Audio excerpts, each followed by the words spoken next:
Remue ménage. Remue ménage.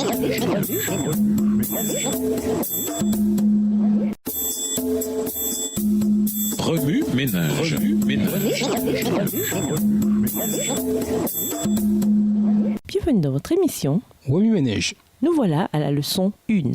Paul, l'apôtre des gentils. Après avoir entendu ces mots, tous se calmèrent et louèrent Dieu en disant « C'est donc vrai, Dieu a donné aussi à ceux qui ne sont pas juifs la possibilité de changer de comportement et de recevoir la vraie vie. » Acte 11, verset 18. Non des hommes, mais de la lumière. Lisons 1 Corinthiens 11, verset 1. 1 Corinthiens 11, verset 1. « Soyez mes imitateurs comme je le suis moi-même de Christ. » Il y a un an, j'avais peine à croire que je me tenais là, devant l'assemblée de mon église locale, pour témoigner de la façon dont Dieu m'avait délivré de ma dépendance au divertissement. Cette église locale que j'appelais mienne se trouvait dans un pays arabe, à des milliers de kilomètres de chez moi. Si quelqu'un m'avait dit un an plus tôt que ce serait là ma réalité, je l'aurais cru complètement cinglé.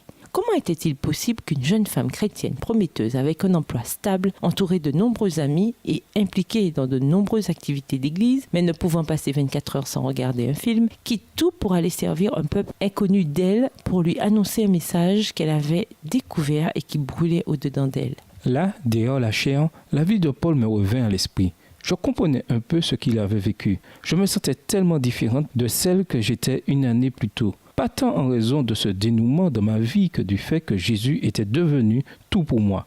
Je voyais le monde différemment et combien je désirais que le monde puisse voir ce que je voyais.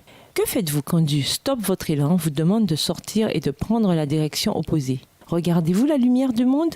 La suivez-vous, même si elle vous aveugle pour un temps? Que faites-vous pour convaincre ceux dont vous vous moquiez auparavant que vous avez changé de camp?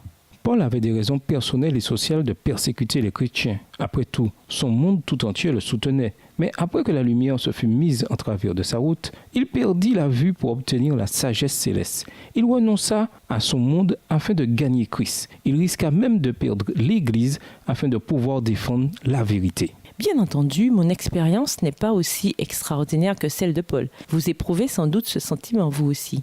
Mais je prie pour que vous tourniez la page avec moi sur ce parcours qui consiste à le suivre, tout comme il a suivi le Christ, notre Seigneur et Sauveur. 1 Corinthiens 11, verset 1. Pendant ce trimestre, tandis que nous creusons profondément dans la théologie vitale et que nous en découvrons davantage sur la liberté du salut en Jésus, sur la pureté de la vérité et la puissance transformatrice de l'esprit, ne quittons pas la lumière des yeux. Où que Dieu nous envoie à titre d'ambassadeur, puisse-t-il nous rendre aveugles aux ténèbres du péché et nous donner des yeux nouveaux, des yeux remplis d'amour. Éphésiens 6, verset 20. Au revoir. Et à demain si Dieu veut.